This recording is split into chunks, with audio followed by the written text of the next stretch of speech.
السلام علیکم 6 کلاس بیٹا، مجھے امید ہے آپ سب خیریت سے ہوں گے اور آپ کے گھر والے بھی سب خیریت سے ہوں گے۔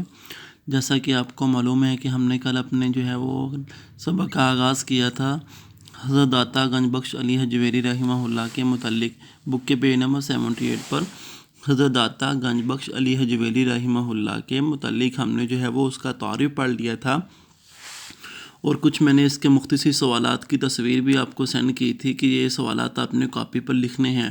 تو مجھے امید ہے کہ آپ نے وہ میرے اس کام کو اچھے طریقے سے وہ سنا ہوگا اور اس کو یاد بھی کیا ہوگا اور لکھا بھی ہوگا۔ تو آج ہم اپنے اگلے وہ لیسن کا یعنی اگلے سبق کا آغاز کرتے ہیں۔ جو آج ہم نے شروع کرنا ہے وہ ہے ہمارا پوائنٹ لاہور آمد۔ لاہور آمد کن کی آمد؟ لاہور حضرت داتا گنج بخش علی حجویری کی آمد لاہور میں۔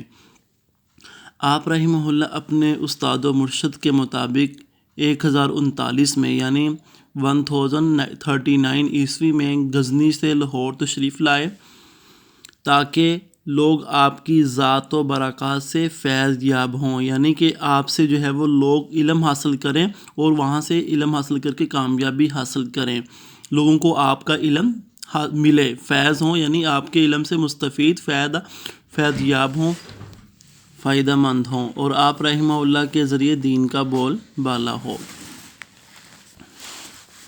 لاہور تشریف لائے آپ رحمہ اللہ نے یہاں آ کر ایک مسجد تعمیر کی اور ایک وہ درسگاہ کا بھی آغاز کیا۔ اس وقت لاہور پر غزنوی خاندان کی حکومت تھی۔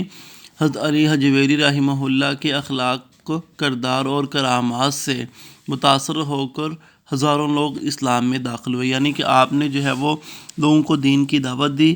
آپ کے اخلاق، کردار اور آپ کی کرامات تھیں ایسی جس سے لوگ وہ متاثر ہو کر ہزاروں لوگ وہ اسلام کے دائرے میں داخل ہوئے۔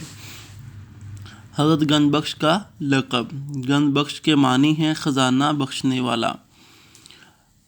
حضرت داتا گنج بخش رحمہ اللہ کو یہ لقب مشہور صوفی بزرگ اور ولی اللہ حضرت خواجہ معین الدین چشتی رحمہ اللہ نے دیا تھا، اور وہ آپ رحمہ اللہ کے مزار پر تشریف لائے تھے اور کچھ عرصہ یہاں پر چلہ کش رہے تھے، یعنی کہ ایک مخصوص کام ہوتا ہے چلہ کاٹنا، وہ انہوں نے کام کیا۔ چونکہ آپ رحمہ اللہ کی تبلیغی کوششوں سے ہزاروں لوگوں کو ہدایت ملی تھی، اس لیے آپ رحمہ اللہ اس لقب کے صحیح حقدار تھے۔ یہی وجہ ہے کہ آپ رحمہ اللہ اپنے اصل نام کی بجائے حضرت داتا گنج بخش رحمہ اللہ کے لقب سے زیادہ مشہور ہیں۔ تو آج کا سبق ہمارا یہاں تک ہے، اس کی ریڈنگ ہم نے یہاں تک کی ہے۔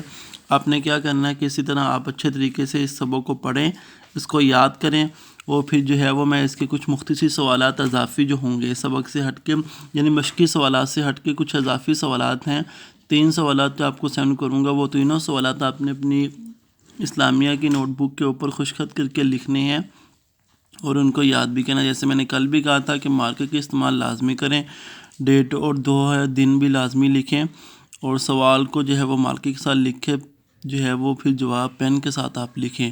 تو مجھے امید ہے کہ آپ میرے اس سبق کو اچھے طریقے سے یاد کریں گے۔ السلام علیکم ورحمۃ اللہ وبرکاتہ۔